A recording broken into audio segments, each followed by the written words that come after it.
Good morning. This is JVN Dr. Vishal Saxena, Professor in Mathematics, Jayoti Vidyapeeth Women's University, Jaipur.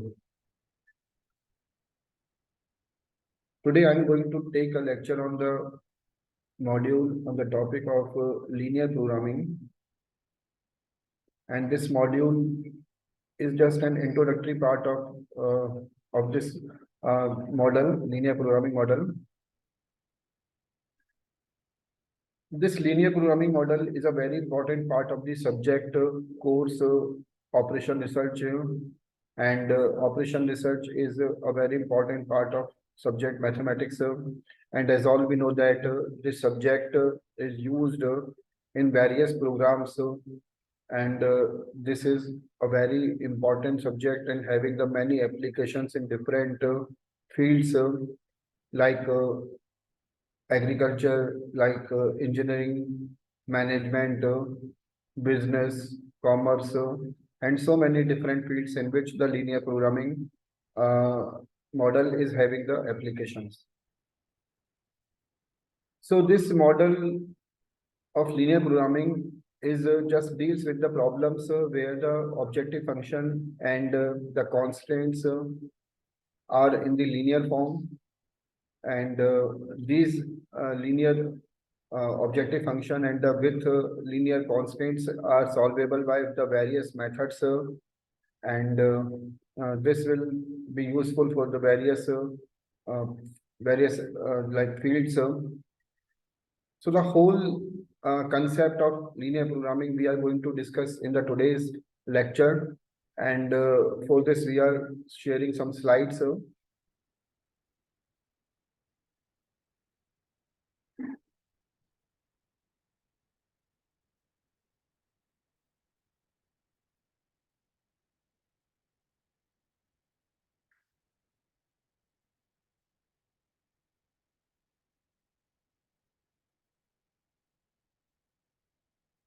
So we can see here, just the linear programming is defined there. The linear programming is one of the simplest ways to perform optimization, because just we have said that linear programming model is a very important part of operation research, means the optimization theory. So this linear programming is one of very simplest method, very simplest way to perform the optimization process, and this will help to solve the some various complex optimization problems by making a few simplifying assumptions. So this model is very useful to solve some very basic problems, and as well as the very complex optimization problems. And for this, to solve these problems, we have to take some assumptions.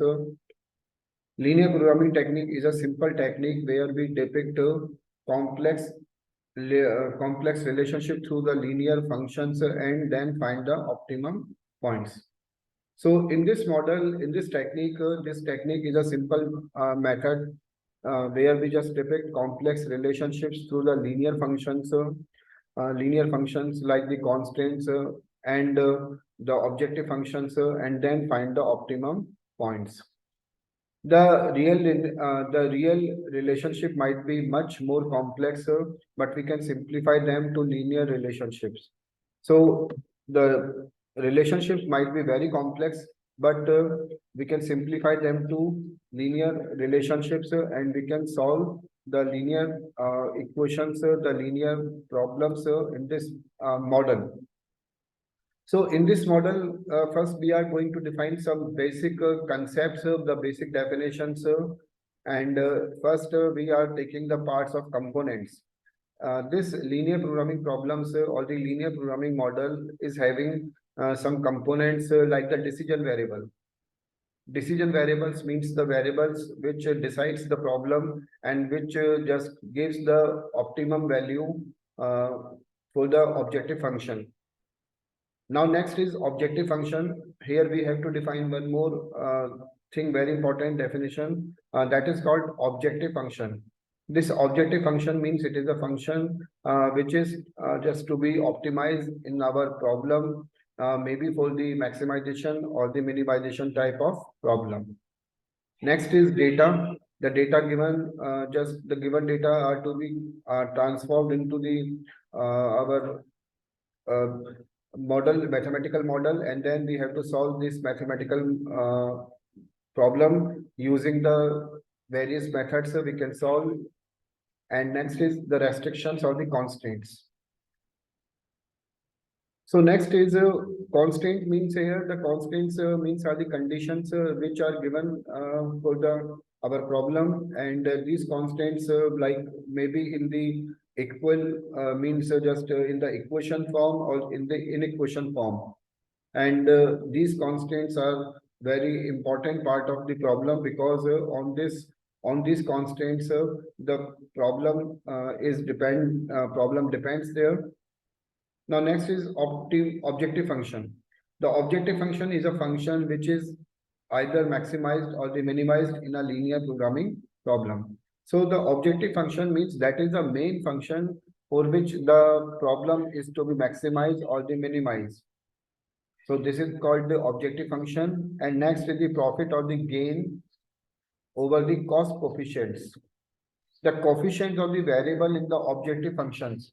As we define our problem with objective function, then we have to see the coefficients of the variable in the objective function, and these coefficients will express the rate at which the value of the objective function rises or the falls by incorporating one unit of each choice by variable into the solution.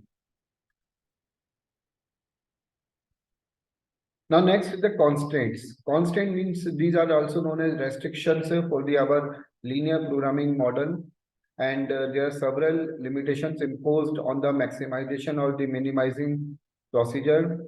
Various limitations, various conditions may be given for our objective function, so our problem, and these conditions, these limitations are called the constraints. Linear programming is a constraint optimization problem as a result, and they show the limitations of the available resources. Now, capabilities. To the right of the limitations or the constraints are the listings of the various resources, capacity, or the availability. So, when we take a linear programming problem, and where we are given that objective function, and we are also given that some constraints or the restrictions. So in the constraint parts, the right hand side part of the constraints or the limitations just shows here the various resources, capacities, or the availabilities.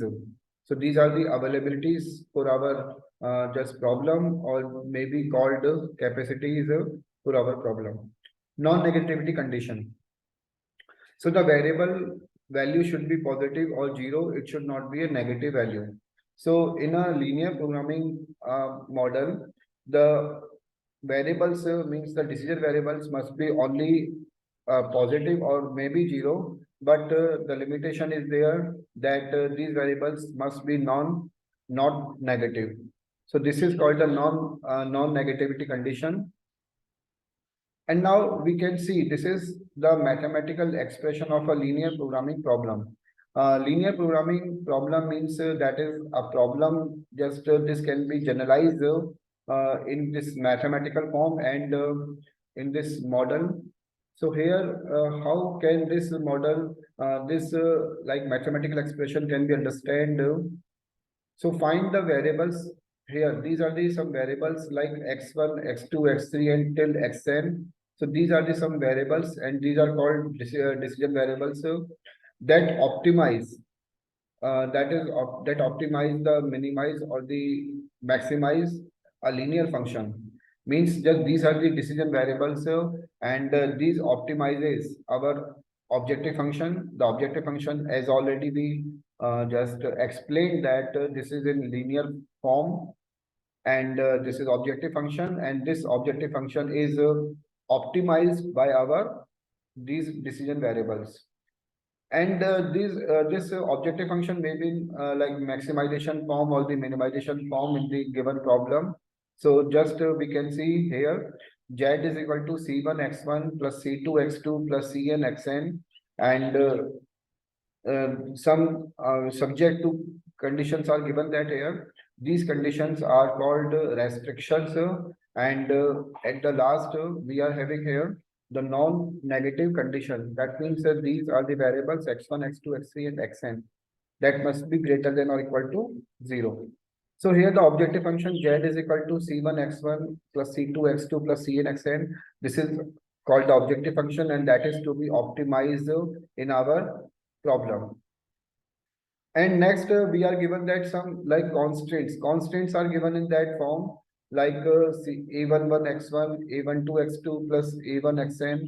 These x1, x2, x3, xn are the decision variables, and these are like a11, a12, a1n, a21, a22. All these are the coefficients of these decision variables in our constraints. And the constraints maybe we can see observe here in less than or equals to form, or maybe in greater than or equals to form, or in just equals form, b1, b2, b3, bn. And the last, the non-negative condition is given that here, since this is the non-negative condition, and this is called the general form for the mathematical, in the mathematical expression form for the linear programming problem. Now, methods to solve a linear programming problem. In a linear programming, a linear programming problem can be solved by the various methods, such as like the graphical method and the simplex method, or by using various tools, softwares like the R or the open solver. So we can solve our linear programming problem by using here some like manual methods like the graphical procedure or the simplex procedure, or with the help of mathematical softwares like open solver or the R. These are the various tools by which a linear programming problem can be solved. Next is application part.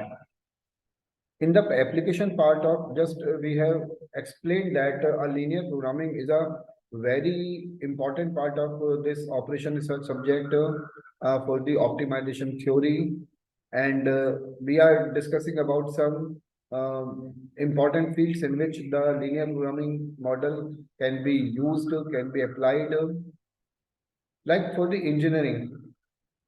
Engineers also use linear programming to solve design and the manufacturing problems. So in the engineering field, the researchers will use this model to solve various design problems or for the manufacturing problems.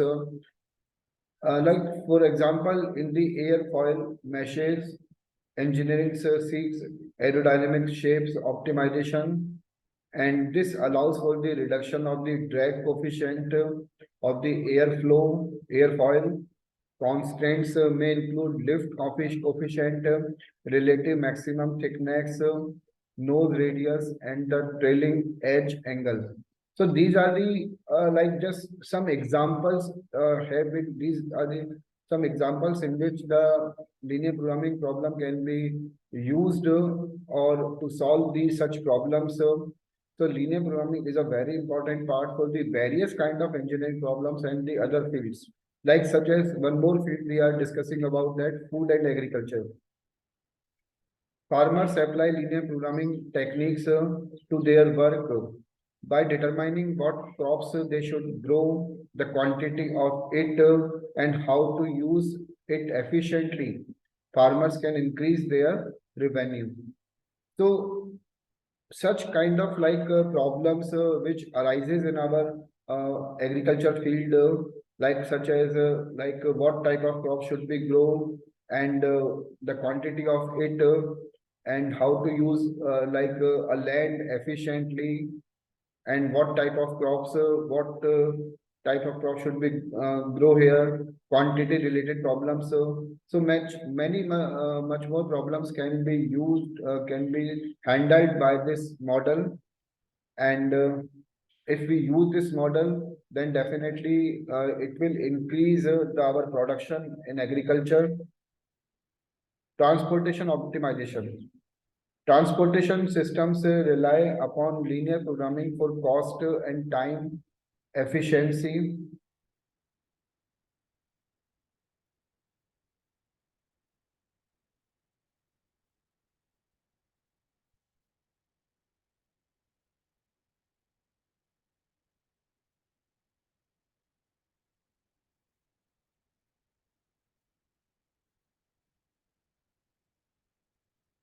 So here transportation optimization systems rely upon linear programming for cost and the time efficiency. Bus and train routes must factor in the scheduling, travel time, and the passengers. Airlines use linear programming to optimize their profits according to different seat prices and the customer demand.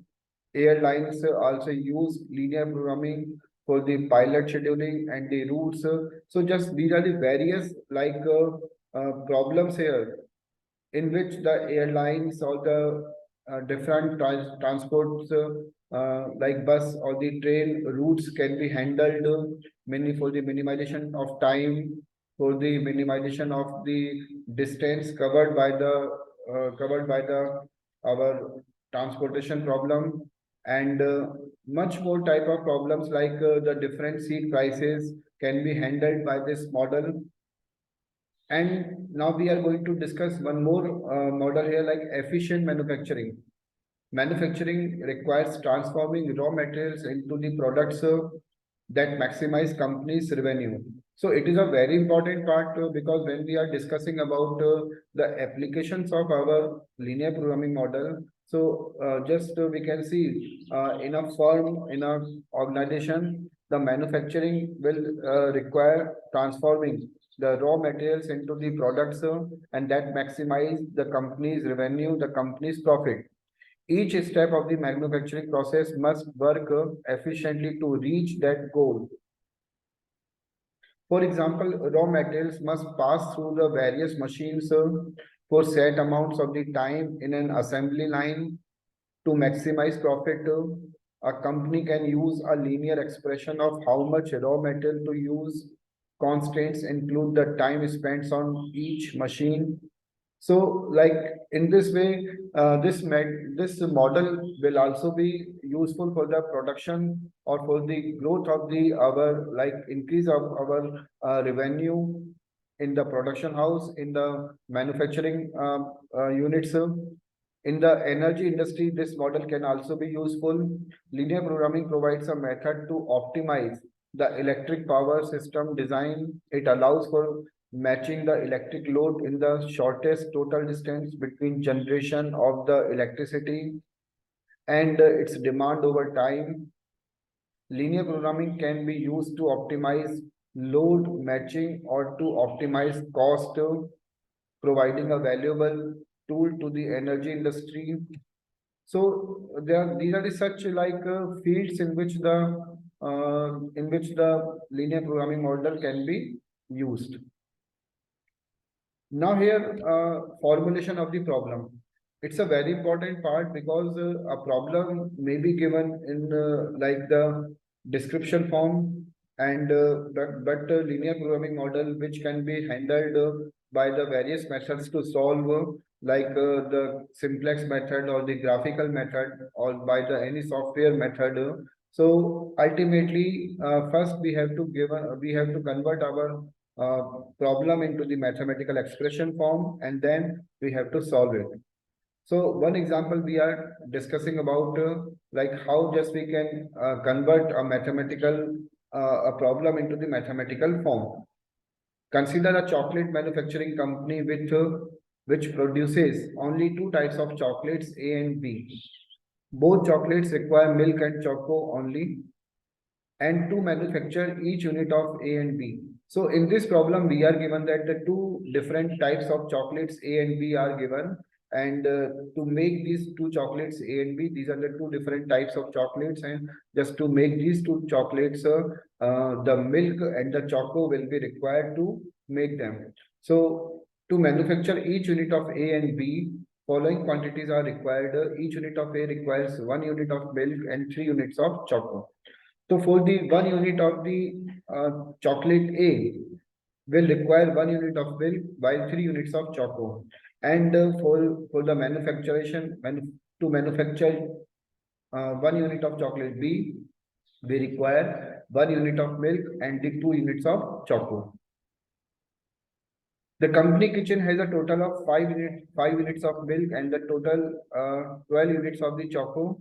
And on each sale, the company makes a profit of ₹6 per unit A and ₹5 units for 5 rupees per unit for the selling of the chocolate B. So we are given that the company kitchen is having only 5 units of total milk and 12 units of the total choco, but the company just make a profit for the ₹6 per unit A and for the ₹5 for the per unit after selling the chocolate B.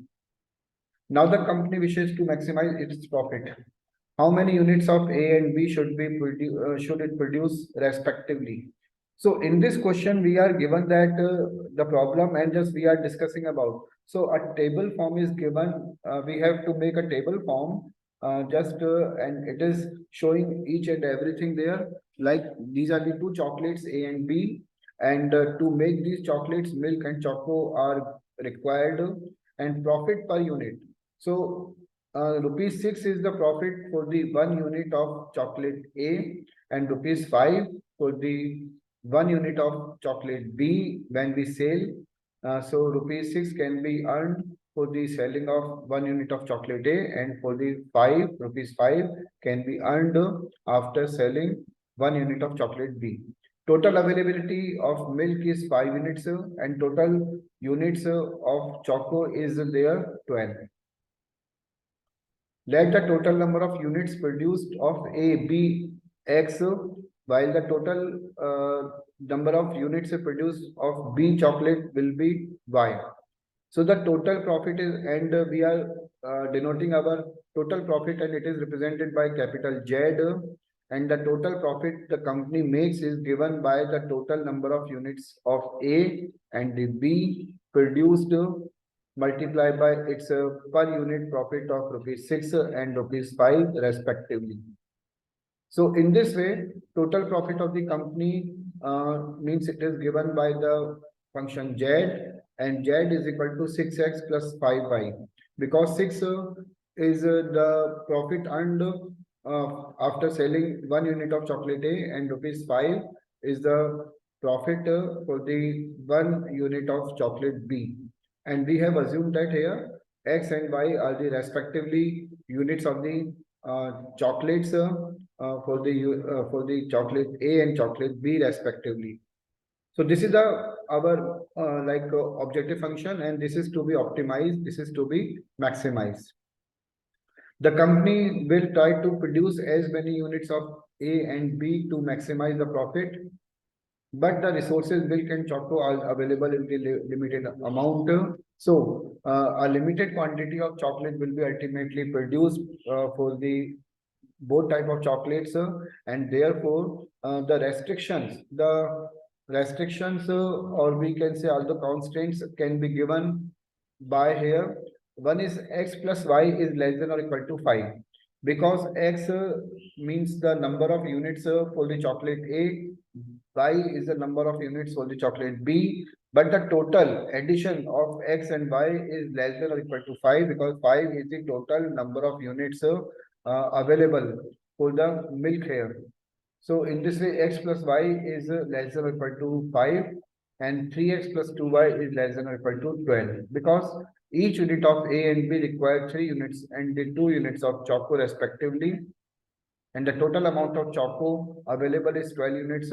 So in this way, 3x plus 2y is less than or equal to 12, and because X and Y these are the number of units manufactured by the company for these are the number of units of chocolate A and chocolate B by the company. So ultimately, the number of units produced by the company must be positive. So therefore, X is greater than or equal to 0 and Y is greater than or equal to 0 is our this condition, this non-negative condition. And in this way, the chocolates can be produced, and this is the formalization of the problem. So now when the problem is just in mathematical form, so this problem can be solved by the various methods of our LP model, and we can obtain our solution. So in this way,